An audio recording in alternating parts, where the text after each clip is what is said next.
Hello everyone, welcome back to my channel Science with Shalini. This is Shalini. আজকে ফিজিক্সের একটা new chapter নিয়ে এসেছি। আগের চ্যাপ্টারটা কমপ্লিট হয়ে গেছে, তো একটা আমি নিউ চ্যাপ্টার নিয়ে এসেছি। তো যে চ্যাপ্টারটা আমি নিয়ে এসেছি সেটা ভীষণ একটা ডিমান্ডিং চ্যাপ্টার এবং খুব একটা বড় হবে না চ্যাপ্টারটার সম্বন্ধে। তো আমি যেটা আজকে করাবো সেটা হচ্ছে গ্র্যাভিটেশন। ভীষণ ইম্পর্টেন্ট, যেরকম ইম্পর্টেন্ট এবং এত কনসেপচুয়াল কোয়েশ্চেন আসে, তো আমি ভাবলাম যে এটা অনেক ডিমান্ডও ছিল এবং আমি ভাবলাম যে এই চ্যাপ্টারটা একটু আগে করানোটা বেশি প্রয়োজন। তো এই চ্যাপ্টারটা হয়ে গেলে আশা করি একটা কি দুটো ভিডিওতে এটা কমপ্লিট হয়ে যাবে, দুটো ম্যাক্সিমাম লাগবে, তো কমপ্লিট হয়ে যাবে। এবং আমি এটার পরে আমি কেমিস্ট্রির একটা চ্যাপ্টার নিয়ে আসবো, কারণ কেমিস্ট্রিটা অনেক দিন হচ্ছে না, ফিজিক্সের পর ফিজিক্সটাই হচ্ছে। তো আমি নেক্সট দিন কেমিস্ট্রি নেক্সট ভিডিও চ্যাপ্টার যখন শুরু করব তো সেটা আমি কেমিস্ট্রি নিয়ে আসবো।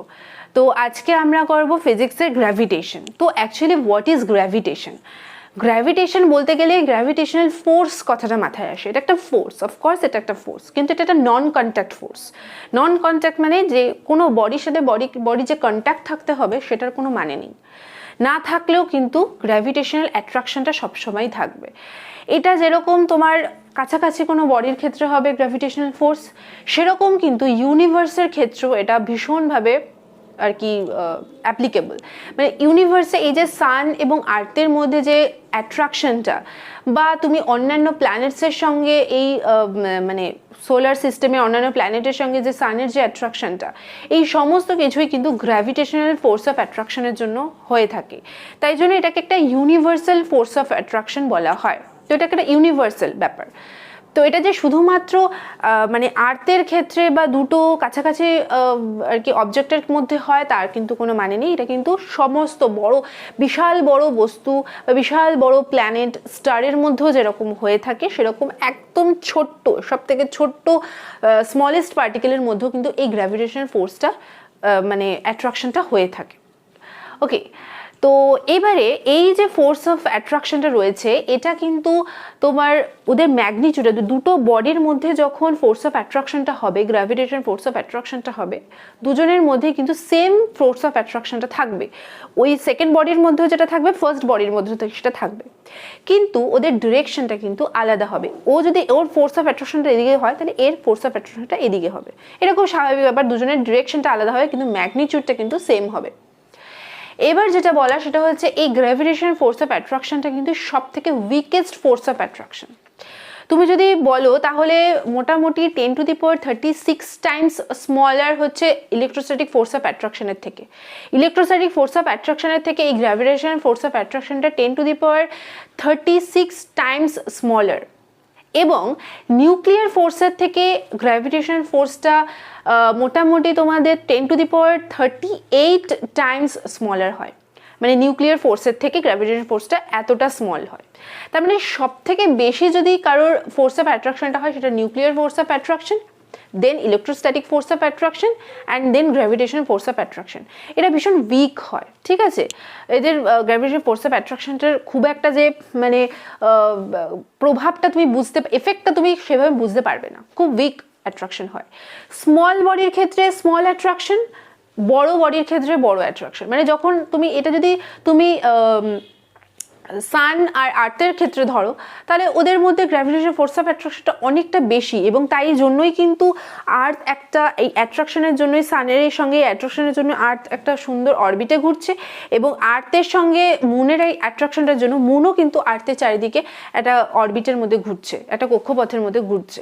তাহলে বড় প্ল্যানেটস, স্যাটেলাইট বা স্টারের ক্ষেত্রে কিন্তু এদের গ্র্যাভিটেশনাল ফোর্স অফ অ্যাট্রাকশনটা অনেক বেশি হয়, কিন্তু স্মলার বডির ক্ষেত্রে কিন্তু অনেক কম হয়। গ্র্যাভিটেশনাল ফোর্স অফ অ্যাট্রাকশন কিন্তু কনস্ট্যান্ট ফোর্স অফ অ্যাট্রাকশন, ঠিক আছে।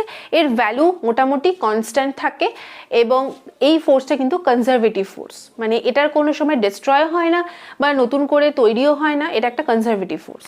মানে মোটামুটি আর্থে যা কিছু আমরা দেখতে পাই সবই কিন্তু কনজারভেটিভ, এখানে কোনো এনার্জি বা কোনো কিছুর কিন্তু লস বা গেইন হয় না, ঠিক আছে। তো এটা একটা কনস্ট্যান্ট ফোর্স। তো এখানে গ্র্যাভিটেশন ফোর্স অফ অ্যাট্রাকশনের থেকে আমরা একটা নতুন বলবো না, আমরা আমাদের মধ্যে যেটা প্রথম আসে যে নিউটনস ল অফ অ্যাট্রাকশন বা নিউটনস গ্র্যাভিটেশনাল ফোর্স অফ অ্যাট্রাকশনের যে লটা রয়েছে, সেই লটা কি, নিউটনের যে লটা রয়েছে সেই লটা কি। তো সেই লটা বলছে যে দুটো বডি রয়েছে, দুটো বডি যদি থাকে এবং তাদের মধ্যে ডিস্টেন্সটা যদি আর হয়, ঠিক আছে, আর ডিস্টেন্সটা যদি আর হয়, আরটাকে এইভাবে লিখলে বুঝতে পারবে, আর হয়, এবং এর ভর যদি মানে মাস যদি m1, এটা যদি m2 হয়, আমি ধরে নিলাম এইটা এ বডি, এটা বি বডি, ঠিক আছে, এটা যদি হয় এবং এদের মাস যদি m1 এবং m2 হয়, এদের মধ্যে ডিস্টেন্সটা যদি আর হয়, তাহলে এদের মধ্যে যে ফোর্সটা হয় সেটা directly proportional to the value of the মাসেস, মানে এদের মাসের যে ম্যাগনিটিউডটা রয়েছে তাদের মাল্টিপ্লিকেশন হয়, মানে m1 m2 হয়, ঠিক আছে, দুটো মাসের মাল্টিপ্লিকেশন হচ্ছে এই ফোর্সের সাথে একদম ডাইরেক্টলি প্রপোর্শনাল, মানে মাস যত বড় হবে ফোর্স অফ অ্যাট্রাকশন তত বেশি হবে। আমি যেটা বললাম যে যদি তুমি এটা ইউনিভার্সের ক্ষেত্রে দেখো, তাহলে ইউনিভার্সের দুটো বডির মাস অনেক বেশি থাকে, তো তাই জন্য এদের অ্যাট্রাকশনটাও বেশি থাকে। কিন্তু দুটো স্মল পার্টিকেলস নাও, তাদের যদি মাস কম থাকে তাহলে অটোমেটিক্যালি ফোর্স অফ অ্যাট্রাকশনটা কম থাকবে। তো সেখান থেকে এটা আসছে। আরেকটা হচ্ছে force of attraction is inversely proportional to the square of the distance between them. The square of the distance between them, মানে এদের যে ডিস্টেন্সটা রয়েছে তার স্কোয়ার করে ইনভার্স করে দিতে হবে, সেটাই হচ্ছে ফোর্স। মানে ডিস্টেন্সের স্কোয়ারের ইনভার্স হচ্ছে এই ফোর্সের সাথে রয়েছে, ইনভার্সলি প্রপোর্শনাল। তাহলে এবার এই দুটোকে যদি আমি কম্বাইন করি তাহলে পাওয়া যাচ্ছে m1 m2 by r square, m1 m2 by r square, এটা হচ্ছে এদের মাঝখানে রয়েছে। এবারে যদি এই মানে প্রপোর্শনাল সাইনটা আমরা তুলি তাহলে আমরা কি জানি, একটা কনস্ট্যান্ট আনতে হয়, তো সেটাকে আমরা জি হিসাবে নিয়ে আসছি, এই জি m1 m2 by r square, ঠিক আছে, জি m1 m2 by r square. তাহলে এটা হচ্ছে গ্র্যাভিটেশনাল কনস্ট্যান্ট, এটা হচ্ছে গ্র্যাভিটেশন। এই জিটা হচ্ছে, আমি জিটা যে আনলাম প্রপোর্শনালিটি, মানে প্রপোর্শনালটা তুলে আমি যেটা আনলাম সেটা হচ্ছে প্রপোর্শনালিটি কনস্ট্যান্ট, এবং এই প্রপোর্শনালিটি কনস্ট্যান্টের নাম হচ্ছে গ্র্যাভিটেশনাল কনস্ট্যান্ট।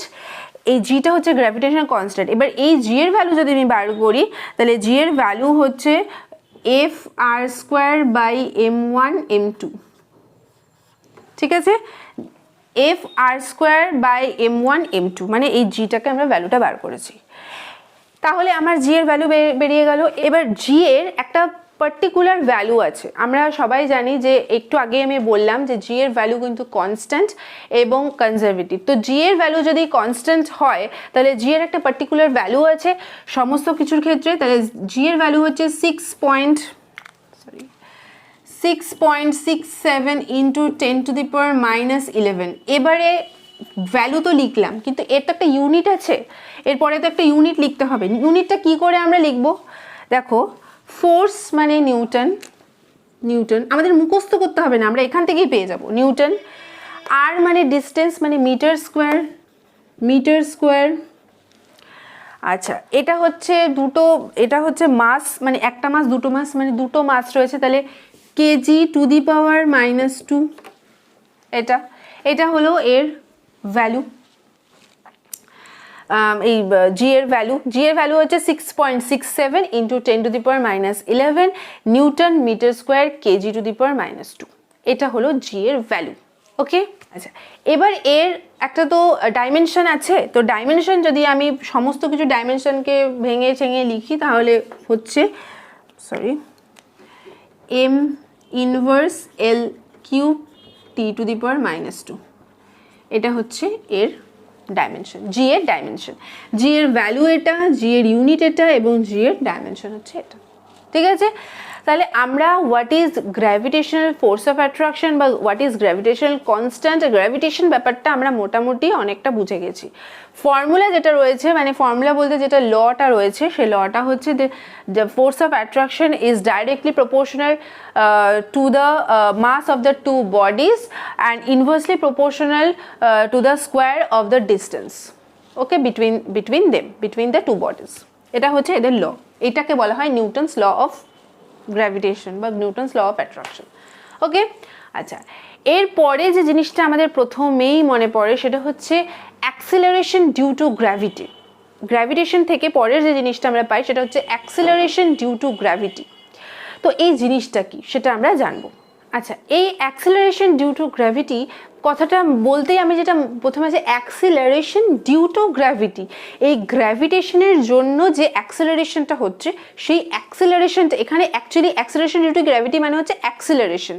ওকে, এবার এটা যেহেতু একটা অ্যাক্সিলারেশন তো স্বাভাবিকভাবে এটা একটা ভেক্টর কোয়ান্টিটি, ভেক্টর রাশি, কারণ অ্যাক্সিলারেশনের একটা মানে ডিরেকশন থাকে। তো এবারে আমি যদি কোনো একটা বডিকে ওপর থেকে নিচের দিকে ফেলি, তাহলে যখন বডিটা ওপর থেকে নিচের দিকে পড়বে তখন এর একটা অ্যাক্সিলারেশন হবে। এবং অ্যাক্সিলারেশনটা কেন হবে, কেন অ্যাক্সিলারেশনটা হবে? অ্যাক্সিলারেশনটা হওয়ার তো কোনো কথা নেই। নিউটন এটাও বলে গেছেন যে অ্যাক্সিলারেশনটা হবে, তার কারণ হচ্ছে কারণ আমাদের আর্থের যে গ্র্যাভিটেশনটা আছে সেটা সবসময় নিজেকে মানে সমস্ত বডিকে তার সেন্টারের দিকে টানে, সেন্টারের দিকে এই গ্র্যাভিটেশনের জন্য সমস্ত বডিকে সেন্টারের দিকে পুল করে। ঠিক আছে, তো যেহেতু সেন্টারের দিকে সমস্ত বডিকে পুল করে তো কোনো বডিকে ওপর থেকে নিচের দিকে ফেলে সে ওই বডিটাকেও ও নিচের দিকে যতটা সম্ভব টানার চেষ্টা করবে। তাহলে যখনই আমি কোনো জিনিসকে টানবো তখন তার মধ্যে একটা অ্যাক্সিলারেশন কাজ করবে। তো এই অ্যাক্সিলারেশনটাই হলো অ্যাক্সিলারেশন ডিউ টু গ্র্যাভিটি। এই গ্র্যাভিটির জন্য মানে আর্থের গ্র্যাভিটির জন্য যে অ্যাক্সিলারেশনটা হচ্ছে ওই বডির ওপর যে অ্যাক্সিলারেশনটা পড়ছে সেটা হচ্ছে অ্যাক্সিলারেশন ডিউ টু গ্র্যাভিটি। এর ইউনিট তো এই অ্যাক্সিলারেশনের মতনই ইউনিট হবে মিটার পার সেকেন্ড স্কোয়ার, এটাই হচ্ছে অ্যাক্সিলারেশনের ইউনিট, এবং এই অ্যাক্সিলারেশন ডিউ টু গ্র্যাভিটিরও ইউনিট হচ্ছে মিটার পার সেকেন্ড স্কোয়ার। ওকে, এবার অ্যাক্সিলারেশন এই জি এর ভ্যালু এটাকে স্মল জি হিসেবে লেখা হয়, সরি এটাকে স্মল জি হিসেবে লেখা হয় অ্যাক্সিলারেশন ডিউ টু গ্র্যাভিটি, এটাকে স্মল জি দিয়ে লেখা হয় এবং এর ভ্যালু কিন্তু ডিস্টেন্স ওয়াইজ ভ্যারি করে। এবার আর্থের জি এর ভ্যালু হচ্ছে আর্থের জি এর ভ্যালুকে ধরা হয় 9.8 মিটার পার সেকেন্ড স্কোয়ার, এটাকে অ্যাপ্রক্সিমেটলি অনেক জায়গাতে 10 মিটার পার সেকেন্ড স্কোয়ার করে লেখা হয়। তো নর্মালি হচ্ছে অ্যাপ্রোপ্রিয়েট যদি ধরা হয় তাহলে 9.8 মিটার পার সেকেন্ড স্কোয়ার। এবার এটা দিয়ে অনেক অঙ্ক আসে, যদি 9.8 বসাতে বলে তাহলে 9.8 বসাবে, আর যদি 10 বসাতে বলে তাহলে 10 বসাবে। 10 বসালে অনেকটা ইজি হয়ে যায়, একই আনসার আসে একটু এদিক ওদিক পয়েন্টে। তো এবার জি এর ভ্যালুটা কিন্তু ভ্যারিয়েশন হয় ডিস্টেন্সের ওপরে ডিপেন্ড করে, ডিস্টেন্সের ওপর ডিপেন্ড করে বা ডেপথের ওপর ডিপেন্ড করে কিন্তু জি এর ভ্যালু অনেক চেঞ্জ হয়, সেটা আমরা পড়বো নেক্সট ভিডিওতে। আর আমরা তো গ্র্যাভিটেশনের ইউনিভার্সাল, এটাকে ইউনিভার্সাল ফোর্স কেন বলা হয় সেটা আমরা পড়েছি, যে আর্থের সঙ্গে মানে ইউনিভার্সের ক্ষেত্রে এটা খুবই ভাবে এটা কাজে লাগে গ্র্যাভিটেশনাল ফোর্স অফ অ্যাট্রাকশনটা। এবং এর যদি তুমি এটাকে বলো এর কাজ কি বা এটা কি কাজে লাগে সেটা হচ্ছে আমি তো বলেই দিলাম যে সানের চারিদিকে আর্থ যে নিজের অরবিটে ঘুরছে সেটাই গ্র্যাভিটেশনের জন্যই, সানের গ্র্যাভিটেশনের জন্য মানে সান আর আর্থের মধ্যে গ্র্যাভিটেশনাল অ্যাট্রাকশনের জন্য ও একটা পার্টিকুলার অরবিটে ঘুরছে। আবার একইভাবে যদি বলা যায় তাই মুন আর আর্থের মধ্যে এই মুনের আর্থের গ্র্যাভিটেশনের জন্য মুন ওর চারিদিকে ঘুরছে, মুন একটা পার্টিকুলার অরবিটে কক্ষপথে আর্থের চারিদিকে ঘুরছে, কারণ আর্থ তার গ্র্যাভিটেশনাল অ্যাট্রাকশন দিয়ে ওকে আটকে রেখেছে। এবং এই গ্র্যাভিটেশনাল অ্যাট্রাকশনের জন্যই কিন্তু আমাদের চারিদিকে অ্যাটমসফিয়ার আছে, কারণ আর্থের এই গ্র্যাভিটেশনাল অ্যাট্রাকশনটা এই অ্যাটমসফিয়ারকে নিজের মানে সেন্টারের দিকে আটকে রেখেছে, টেনে রেখেছে, তাই জন্য আমাদের চারিদিকে একটা অ্যাটমসফিয়ার ক্রিয়েট হয়েছে। তো এই হলো main importance of universal gravitational force. তো এই অবধি পড়লাম। নেক্সট পরের ভিডিওতে আমি জি এর ভ্যারিয়েশন পড়াবো এবং কিছু স্যাটেলাইট, কিছু এইসব আরও কিছু গ্র্যাভিটেশনের অনেক কিছু থাকে সেগুলো আমি বলে দেবো, চেষ্টা করব 2 কি 3টে ভিডিওর মধ্যে কমপ্লিট করিয়ে দেওয়ার। তো আজকের ভিডিওটা যদি ভালো লেগে থাকে তাহলে অবশ্যই লাইক করবে, কমেন্ট করবে, শেয়ার করবে, ভিডিওটা প্রচুর শেয়ার করবে এবং অবশ্যই সাবস্ক্রাইব করবে। সাবস্ক্রাইব করে পাশে বেল আইকনটা প্রেস করে অন করে নিয়ে অল অপশনটা অবশ্যই প্রেস করবে, তাহলে আমি যখন যা ভিডিও আপলোড করবো তার নোটিফিকেশন তোমাদের কাছে পৌঁছে যাবে। এবং অবশ্যই ডেসক্রিপশন বক্সে যত ভিডিওর প্লেলিস্টের লিঙ্ক দেওয়া রয়েছে সমস্ত চেক করে নেবে যে সমস্ত তোমরা দেখেছো কি না, এবং না দেখে থাকলে অবশ্যই দেখে নেবে এবং ফেসবুক পেজে অবশ্যই জয়েন হয়ে যাবে। আর ভালো থেকো, সুস্থ থেকো, আর এই জিনিসগুলো প্রচুর প্র্যাকটিস করতে থাকো যাতে তোমাদের কোনো জায়গায় কোনো অসুবিধা না হয়। আর যদি কোনো চ্যাপ্টার নিয়ে কোনো ডাউট থাকে অবশ্যই আমাকে কমেন্ট করে জানাবে বা আমাকে ফেসবুক পেজের ওখানে গিয়ে মেসেজ বক্সে আমাকে জানাতে পারো। তো আজকের জন্য এইটুকুই।